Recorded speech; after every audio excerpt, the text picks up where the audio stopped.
할렐루야. 오늘 12월 24일 목요일 날짜입니다. 우리가 계속해서 성탄절 관한 말씀으로 살펴보는 가운데 있습니다. 오늘 누가복음 1장 39절에서 56절 말씀 보도록 하겠습니다.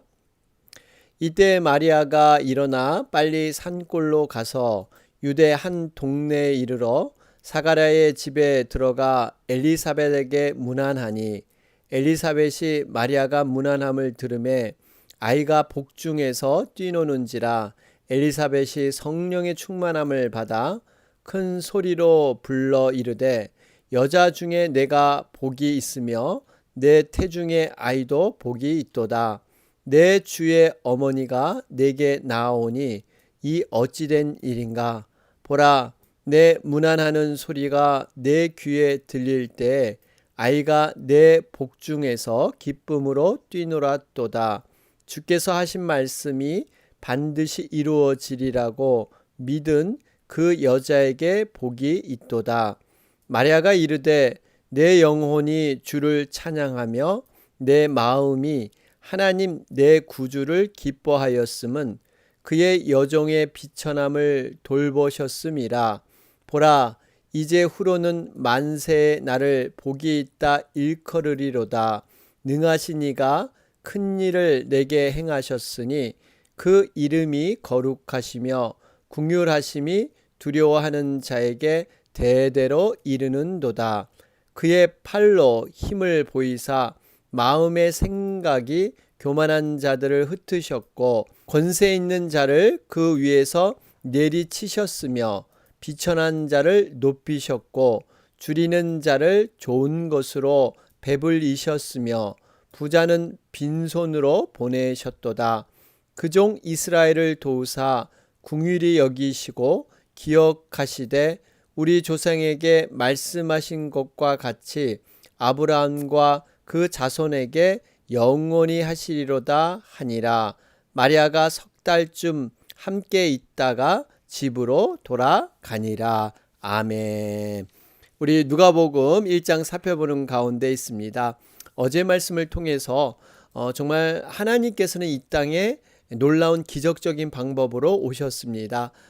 육신의 여자인 마리아에게 성령으로 잉태케 해서 하나님께서 이 땅에 육신의 옷을 입으셨죠. 정말 천대받은 이러한 갈릴리 나사렛, 소외받고 아무도 관심 없는 그 어두운 땅에서 복음의 전초 기지로 세계 만방에 주님의 복음을 전하는 그러한 일을 어두운 그러한 땅에서 시작을 하셨습니다. 낮고 천한 몸으로 이 땅에 오셔서 가장 낮은 인생에게 다가가서 주님의 그 귀한 구원을 알리셨던 우리 주님의 계획을 저희들은 깨달을 수가 있습니다. 자, 그러면서 하나님께서는 예비하시는 하나님이셨죠. 엘리사벳이라는 친족을 통해서 마리아에게도 이러한 기적의 능력이 일어날 수 있다 하는 것을 하나님은 예비하시고 준비해 주셨습니다. 여러분, 우리의 인생도 하나님께서 놀라운 믿음의 능력을 보여주실 때 항상 우리 주변에 이러한 간증이라든지 하나님의 그 놀라운 경험들을 통해서 그 하나님이 바로 나의 하나님으로 역사하시는 그러한 방법으로 인도하시는 줄로 믿습니다. 그렇기 때문에 우리의 마음과 귀가 열려야 합니다. 우리의 믿음의 눈이 열려야 합니다. 우리는 항상 하나님의 은혜에 받을 그것을 준비해 나가야 되는 것이죠. 자, 그러면서 오늘 정말 아름다운 성도의 교제가 무엇인가 하는 것을 오늘 고백하게 되죠. 39절 말씀을 보니까요. 마리아가 일어나 빨리 산골로 가서 유대 한 동네에 이르러. 여기 보면 마리아는요, 엘리사벳이 거처하는 곳 어딘지 확실히 알지 못하지만 아마 유다 지파의 산지였던 것이죠. 그런데 혼자의 몸으로 여러분 이곳을 찾아간다는 거 쉽지 않습니다. 천사의 소식을 듣고 기쁨을 나누고자 마리아가 이 엘리사벳에게 달려가는 모습을 우리는 알 수가 있습니다. 다음으로 우리가 마리아와 엘리사벳이 성령 안에서 아름다운 성도의 교제를 나누는 것을 볼 수가 있습니다. 우리 41절 보면 엘리사벳이 마리아가 문안함을 들으매 아이가 복중에서 뛰노는지라 엘리사벳이 성령의 충만함을 받아. 여러분, 이 장면이 얼마나 아름다운 장면입니까? 충만한 은혜로 교제하고 서로 아름답게 축복하는 모습. 여러분, 사실 성도의 교제가 바로 이런 모습이 돼야 합니다. 성령의 힘을 통해서, 충만함을 통해서 함께 영적인 양식을 주고받는 것. 사람의 교제 뒤에 우리가 쓴맛이라든지 마음이 씁쓸해서는 안 되죠. 정말 나도 그러한 모습으로 살고 싶다, 도전이 된다, 감동이 된다. 여러분, 이것이 온전한 성도의 교제인 줄로 믿습니다. 계층과 신분이나 혈연을 뛰어넘어서 또 자기의 취향대로 입맛에 맞는 사람들과 교제하는 것이 아니라 이 모든 인간적인 조건을 뛰어넘고 믿음 안에서, 성령 안에서 여러분, 이렇게 아름다운 교제를 할 수 있다는 것입니다. 뿐만 아니라 여러분, 성도의 교제의 결과는 이렇게 축복해 주는 것으로 끝나게 되죠. 42절 말씀을 보면 서로 축복하는 거예요. 큰 소리로 불러 이르되 여자 중에 내가 복이 있으며 내 태중의 아이도 복이 있도다. 여러분, 아마도 엘리사벳 성령으로 말미암아서 마리아가 그리스도를 잉태한 사실을 알았을 것입니다. 그렇기 때문에 정말 이렇게 남이 잘 되고 복된 길을 갈 때 마음을 다해서 축복해 주는 것. 여러분, 이것이 쉬운 것 같지만요, 쉽지 않습니다.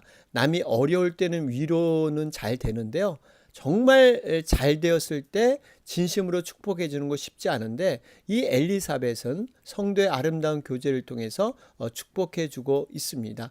특별히 43절의 말씀을 보면 엘리사벳은요, 내 주의 어머니가 내게 나아오니 이 어찌된 일인가 그래요. 여러분, 이 엘리사벳이 얼마나 겸손하게 고백하는지 모릅니다. 지금 종이 주인을 맞이하는 자세, 내 주의 어머니가, 여러분, 마리아와 엘리사벳의 위치를 좀 비교해 보면요, 엘리사벳은 제사장의 부인이죠.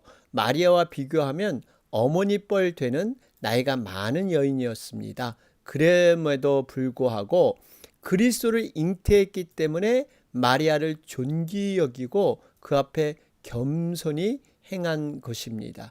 여러분, 이런 모습이 훗날 세례 요한이 예수님께서 세례받으러 오시자 동일한 비슷한 말씀을 하죠. 내가 당신에게 세례를 받아야 할 터인데 당신이 내게로 오시나이까. 여러분, 얼마나 겸손하게 자신을 고백하고 있습니까? 여러분, 성도의 아름다운 교제는 서로 겸손히 허리를 동이는 것입니다.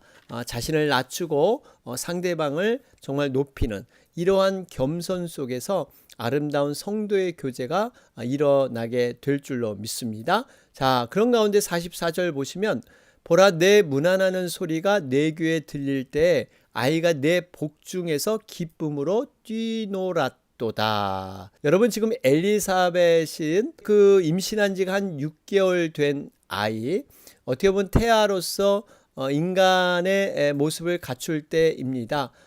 이 몸을 움직일 때마다 아마 임산부는 어떤 느낌이 있었을 거예요. 그런데 엘리사벳은 이 태아가 복중에서 기쁨으로 뛰놀았다, 그런 고백을 하는 것을 볼 수가 있습니다. 여러분, 결국 성령 충만함을 통해서 태아의 충만한 은혜, 이것을 느낀다는 겁니다. 여러분, 이걸 보면 우리가 41절에서도 있지만 이 성령 충만할 때 복중에서 뛰논다.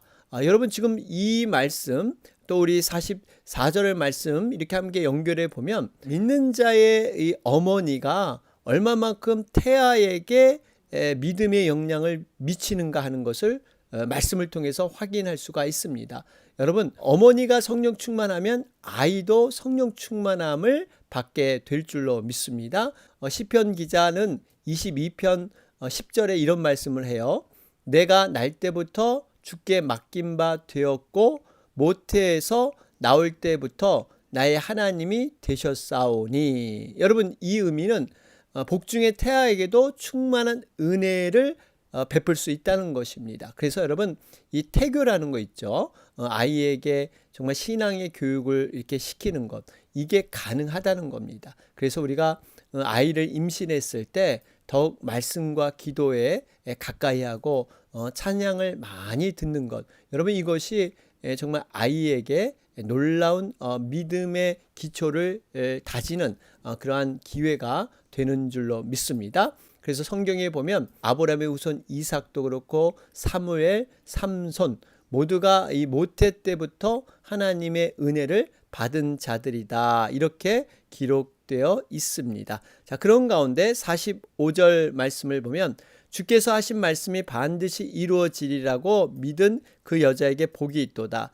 여러분 이 말씀은 지금 엘리사벳이 마리아에게 이렇게 축복해 주는 말씀이죠.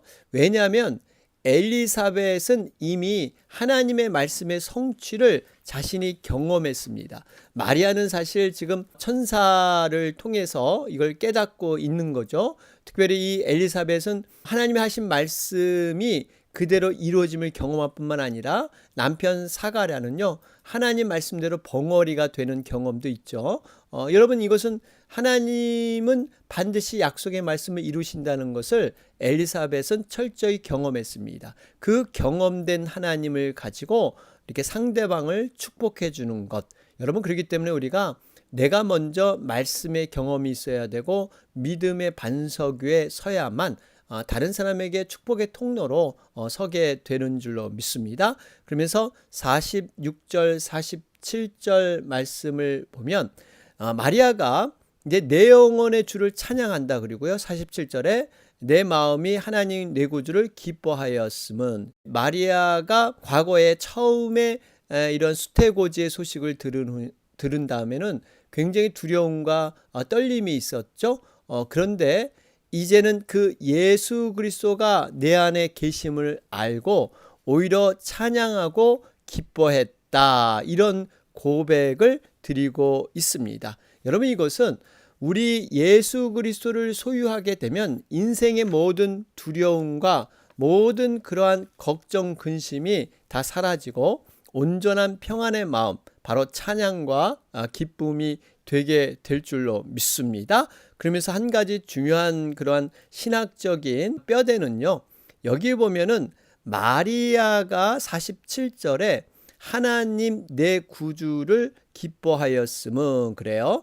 여러분 지금 예수 그리스도 내 구주 그러죠. 내 구주를 바로 예수 그리스도가 되는데 여러분 이 마리아도 동일하게 그 예수 그리스도의 구원이 필요한 자이다 하는 것을 우리는 알 수가 있습니다. 마리아도 역시 죄인으로 구원받아야 될 대상이라는 것이죠. 이 천주교에서는 이 마리아를 신격화해서 예수님의 어머니이기 때문에 죄가 없는 분이다 이렇게 얘기하고요. 예수님 앞에 기도하러 나가면 마리아를 통해서 기도하게 되면 아무래도 육신의 어머니이기 때문에 예수님께 기도가 잘 전달된다 해서 마리아에게 이렇게 중보 기도를 부탁하는 이러한 모습들이 있습니다. 그런데 정확히 성경에서는 지금 말하고 있습니다. 이 마리아조차도 내 구주라고 고백을 하고 있다는 것이죠. 또 천주교에서는 동방박사들이 황금과 유황과 모략을 드릴 때 경배를 하게 되잖아요. 그럴 때 이 마리아가 예수 그리스도를 이렇게 어린 아기를 안고 있었죠. 근데 사실 이 아기 예수님께 왕께 경배하는 건데 이것을 마리아에게 경배했다. 아기가 무슨 아직 어린데 경배받을 수 있겠느냐 하면서 마리아 숭배를 바로 그 말씀에서 찾는 거죠. 동방박사가 또 이렇게 경배했다, 숭배했다. 이거 성경적이다. 여러분 그렇지 않습니다. 우리가 바른 해석을 해야죠. 바로 마리아는 단순히 예수 그리스도를 낳게 한 육신의 어머니일 뿐이지 마리아도 똑같은 죄인이고 구원의 대상이라는 사실입니다. 우리가 이 사실을 말씀을 통해서 분명히 확인하고 우리가 발견해야 됩니다. 자, 그러면서 특별히 48절에도 여종의 비천함을 돌보셨습니다. 그러잖아요. 이렇게 그 예수 그리스도인에서 자신도 구원을 받아야 된다라고 고백이 되어 있습니다. 51절부터 53절 말씀을 보면 그의 팔로 힘을 보이사 이 팔이라는 것은요. 하나님의 섭리를 비유하는데 많이 쓰이는 단어이죠. 두 가지로 생각할 수가 있습니다. 공의로운 팔입니다. 우선 마음의 생각이 교만한 자들을 흩으시는 팔이에요. 여기서 마음의 생각이 교만한 자들이란 것은 하나님의 섭리에 불순종하는 자들, 대적하는 자들을 말하고 있죠. 그래서 본문에서도 교만한 자들을 흩으셨고 52절에 권세 있는 자를 그 위에서 내리쳤다. 그렇게 말씀하시고 있습니다. 여러분, 공의의 하나님. 그래서 성경에 보면 이 하나님 앞에 자랑하고 불순종하는 자들을 내리치셨죠. 애굽의 바로가 그랬고 모세를 대적했던 고라 일당들, 또 권세를 악용했던 유대인들을 말살하려 했던 페르시아의 하만, 이런 사람들을 하나님은 다 내리치셨죠. 두 번째로 하나님의 팔은 어떤 팔일까요? 사랑의 팔입니다. 사람들에게 비천하게 여겨질지라도 하나님을 경외하는 성도를 높여주십니다. 아브라함과 모세와 다윗이 그랬습니다. 주 앞에서 낮추라, 그리하면 주께서 너희를 높이시리라. 여러분, 사랑의 의미는요, 겸손한 자에게 더 충만한 능력을 허락해 주시죠. 그래서 오히려인데 이 비천한 자를 높여주시는 것, 또 51절에 줄이는 자를 좋은 것으로 배불리셨으며 부자는 빈손으로 보내셨도다. 결국 하나님의 팔은 공의와 사랑의 팔입니다. 하나님께서 모든 판단을 하셔서 이 모든 것을 이루신다 하는 것을 볼 수가 있죠. 그러면 54절 말씀에 그종 이스라엘을 도우사 궁일이 여기시고 그러죠. 여러분, 여기 보면 궁일이 여기시고 기억하시되 그래요. 궁일이 여기실 뿐만 아니라 기억하시되, 하나님은요 자기 백성, 자기 자녀를 한시도 잊는 법이 없으십니다. 이스라엘은 무려 400여 년 동안 여러 차례 지배를 당하고 선지자 한 명도 보내지 않으셨던 이러한 암흑기가 있었죠. 여러분, 그럼에도 불구하고 하나님은 숨어서 일하고 계셨습니다. 그 일은 바로 약속의 메시아를 보낼 준비, 말라기를 통해서 암흑의 시대를 건너서 하나님은 이제는 이스라엘을 통해서 자기 태에서 난 아들을 궁일이 여기지 않겠느냐. 혹시 그들이 잊을지라도 나는 너를 잊지 아니할 것이라. 내가 너를 내 손바닥에 새겼다. 여러분, 이렇게 말씀하시잖아요. 여러분, 그렇기 때문에 하나님의 백성인 우리들은 하나님께서 절대 잊지 아니하시고 그 손바닥에 새겨서 우리의 이름들을 기억하고 계실 줄로 믿습니다. 자, 그러면서 결론의 56절 말씀입니다. 마리아가 석 달쯤 함께 있다가 집으로 돌아가니라. 여러분, 마리아가 엘리사벳 집에서 석 달쯤 있다가 집으로 돌아갔다. 왜 지금 56절 이 말씀을 여기에 기록해 놨을까요?